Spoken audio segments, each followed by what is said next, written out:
Contohnya kayak kemarin tuh yang baru naik Om, Labubu ya. Itu kan langsung menjamur banget tuh di pasar lokal. Nah itu mungkin kalau teman-teman udah lihat duluan datanya dari luar negeri, itu teman-teman bisa jadi salah satu yang pertama, bukan yang ke-50. Halo, saya Om Botak. Saya adalah seller mentor Shopee dan TikTok. Saya bantu seller yang jualan di marketplace untuk menaikkan omset mereka hingga 1M per bulan. Negara berkembang kayak kita itu kan banyak niru dari luar negeri gitu kan, entah itu dari Amerika atau nggak dari Cina. Kita bisa lihat, jadi selain cara lihat tren itu lihat data luar negeri, di data pintar juga teman-teman kalau mau lihat dari data lokal aja bisa. Tapi biasanya kalau dari data lokal memang itu tergantung teman-teman itu punya modal dan tim yang cukup atau enggak. Nah contohnya gini ya teman-teman, kalau misalkan teman-teman pakai data di Shopee, gitu, data di Shopee, kita kan provide data kapan produk itu mulai dijual. Itu ada datanya. Terus juga kita ada data omset 30 hari. Nah, kalau kita kombinasi data itu, kita bisa lihat misalkan produk yang baru dijual belakangan ini kemudian omsetnya berapa. Nah, mungkin kalau produk yang baru dijual kayak baru 3 bulan, terus kemudian omsetnya tinggi, nah itu mungkin itu yang trending gitu kan. Tapi teman-teman juga mesti perhati juga jumlah ulasannya. Soalnya banyak banget kan pelaku-pelaku fake order. Nah, kayak gitu. Jadi kurang lebih seperti itu sih kalau kita mau lihat tren ya, bisa dari pasar lokal atau dari luar negeri. Kalau dari luar negeri contohnya yang bisa dibawa ke lokal seperti apa? Nah kalau dari luar negeri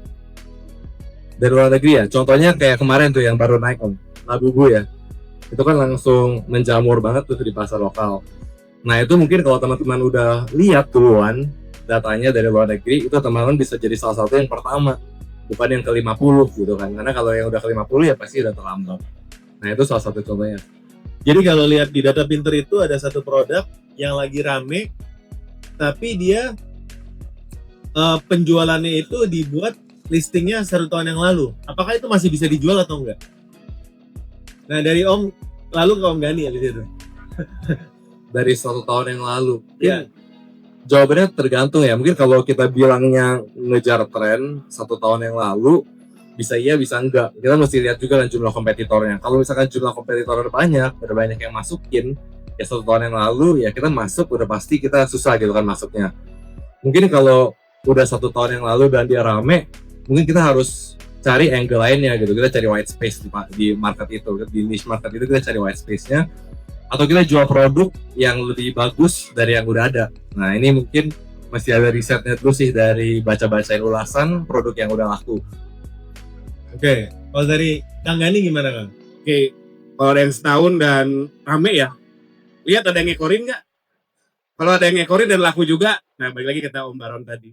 Jadi Ada yang ngekorin maksudnya selain dia ada lagi yang jualan? jadi ada yang jualan nggak? Ada yang ngikutin dia? Om lihat lokasi jualannya juga nggak di mana? Iya, penting juga itu. Misalnya nih, kalau seller ada satu seller gede di Surabaya, di Jakarta, Bandung nggak ada. Om jual nggak kalau kayak gitu Om? Kalau ada barangnya mau banget. Kalau ada barangnya. Kalau ada suppliernya, Kalau ada suppliernya. karena sebagai pelaku dropship profesional kayak gini Om, nyari dulu musuhnya siapa nih yang bisa. Itu nothing new under the sun. Jadi kalau ada yang berhasil, ya kita ikutin aja. Kalau dari Amira nih, kalau dari melihat produk baru, risetnya tuh caranya gimana sih? Apa memang lihat kompetitor yang barang yang lakunya seperti apa, yang udah best sellernya, atau lebih ngelihat barang barunya yang baru di-upload tapi bagus seperti apa, atau dari produk-produk yang ada di luar negeri atau gimana nih biasanya selama ini? Oke, kebetulan untuk tas sendiri sebetulnya kan kita yang tadi Om Botak bilang trennya itu nggak kayak baju yang tiba-tiba naik di lebaran gitu kan.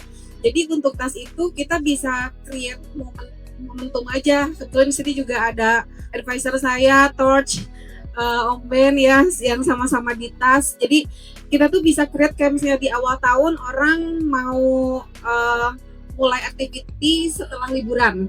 Nah kita berarti harus bikin tas yang campaign-nya itu mau, oh orang balik lagi ngantor nih, orang balik lagi sekolah, orang balik lagi beraktivitas. Nah terus sebenarnya momen kami itu adalah saat ini back to school. Jadi di 55, 66, 77 itu biasanya peak season kita gitu. Oh sama, kayak Tot juga Iya, jualannya sama paling kayak ramai nih kalau back Ya to kan, school ya. betul. Jadi Sayur ya. benar, alhamdulillah ya. Jadi kita bisa Tapi untuk tas backpack juga ada ya. ada betul. Oke. Jadi kita develop produk yang memang disesuaikan dengan tema campaign kita gitu. Misalnya di akhir tahun orang liburan, berarti kita bisa create tas yang buat liburan. Nah, balik lagi kita research dulu dari target market kita. Biasanya yang dijadikan sebagai test market itu biasanya reseller atau afiliator atau KOL. Jadi biasanya sebelum kita launching, kita itu riset dulu nih ke mereka, ngundang mereka dulu buat dianalisis kira-kira di market bagus apa enggak. Terus dari misalnya sekian model ini menurut mereka yang cocok nih kayak kemarin buat lebaran, sebelum kita launching kita bikin coffee session, morning coffee dulu sama mereka. Kita ngundang KOL. Offline. Ya, tapi Offline. cuman offline. Tapi cuman sedikit gitu, nggak banyak. Jadi pilihan lah gitu. Orang-orang yang memang top afiliatornya, terus kita lihat mana nih yang kira-kira cocok buat lebaran dan kenapa gitu. Dan ternyata winning si produknya. Jadi memang tugas seller itu sekarang kan bikin produknya winning dan bikin kontennya winning. Konten winning dibantu sama afiliator. Jadi kita bersyukur sekali dengan adanya afiliator akhirnya membantu kita untuk membuat banyak konten-konten winning yang akhirnya kita naikin. Nah, balik lagi ke riset, tadi kan based on tema ya, based on campaign. Terus balik lagi karena kitanya memang produknya itu bukan yang formal banget dan lebih ke daily activity-nya perempuan. Jadi kita nggak selalunya ngelihat ada tren apa di luar, kita copy paste atau kayak gimana, tapi kita yang winning itu justru yang kita create authentic. Sama kayak terus juga saya lihat desainnya itu benar-benar autentik, punya autentik desain yang dipikirin banget fungsinya buat apa dan yang makainya siapa. Nah, kita juga akhirnya mencari produk yang memang fit sama market dan nggak harus mirip sama kompetitor, tapi kita ciptakan produk autentik yang rata-rata yang winning itu yang autentik gitu, bukan yang ngikut-ngikut sama kompetitor. Oke, berarti yang otentik, yang secara branding itu Cocok juga Cocok sama banget. market, betul. cocok sama Dan marketnya ya. kita analis dan kita dibantu riset sama afiliator, sama Oke, komunitas. menarik nih ya. Nah, saya sekarang ke Kang Gani ya. Siap. Data di market itu kan banyak nih Om. Kalau disuruh pilih, data mana yang setiap seller tuh harus pahami dan harus dipegang terus setiap hari? Satu deh. Tingkat konversi keranjang sih menurut saya. Berarti konversi ya. Konversi. Tapi yang keranjang bukan yang beli. Nah, Satu. ini menarik nih. Nah. Kenapa konversi keranjang bukan konversi akhir? Karena kalau konversi keranjang ya teman-teman, menurut saya ya, Oke. itu adalah tingkat konversi yang paling jujur. Kalau konversi klik, orang ngeklik aja. Ya nggak? Dengan perubahan iklan sekarang tetap sama dong. Kalau di Shopee ya, saya rasa sih belum migrasi 100% yang baru ya. Belum sampai update. Kita masih nunggu lah ya. Masih nunggu lah, masih nunggu siap. wait and see dulu. Masih sama ya kurang lebih ya. Sama aku juga ceknya conversion rate ratio, CRR. Oke.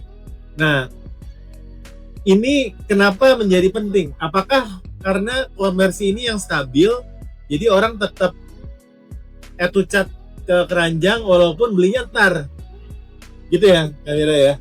Jadi kalau iklannya kelihatannya boncos, tapi angka konversinya stabil, aman. Aman. Karena kalau orang ATC kan ATC ya, dia mungkin check out-nya ketika habis gajian, ketika ada promo apa? Kalau di Shopee yang instan jam 9 misalkan, Flash sale, gosen ya, flash sale. flash sale atau promo apapun. Jadi kalau ATC itu kan keminatan calon pembeli. Kalau orang makin banyak yang minat, menurut saya cukup. Masalah beli itu hanya Tuhan dan dia saja yang tahu. Tapi itu udah cukup sih menurut saya. Udah cukup. Itu yang paling penting yang biasa seller nggak lihat ya. Biasanya. Kalau disuruhnya kan cuma satu, itu menurut saya paling penting. iya. Nah, kalau dari Odin ya, gimana caranya orang yang udah masukin keranjang supaya konversi jadi beli? Ya, kalau kata tim Shopee-nya sendiri, kita belajar, kita kan Ya. ada RM kan fungsinya buat itu kan, buat Ada bantuin RM, ya. kan. Ciptakan urgensi biar mereka mau check out payment gitu. Kayak misalnya di live atau giring mereka. Biasanya kalau kita giringnya ke live gitu. Oh oke, di live lagi kalau misalnya check outnya di live kita bisa kasih promo apa gitu kan, lebih mudah ya kalau di live itu. Beda kan kalau kayak di etalase kan kita harus perubahannya lama gitu. Tapi kalau di live kan kita bisa bikin promotion kan daily. Iya. Bahkan jam per jam gitu. Buat kamu seller yang ingin omsetnya 1M per bulan, subscribe channel Cerita Om Botak supaya kamu dapat konten-konten daging setiap harinya.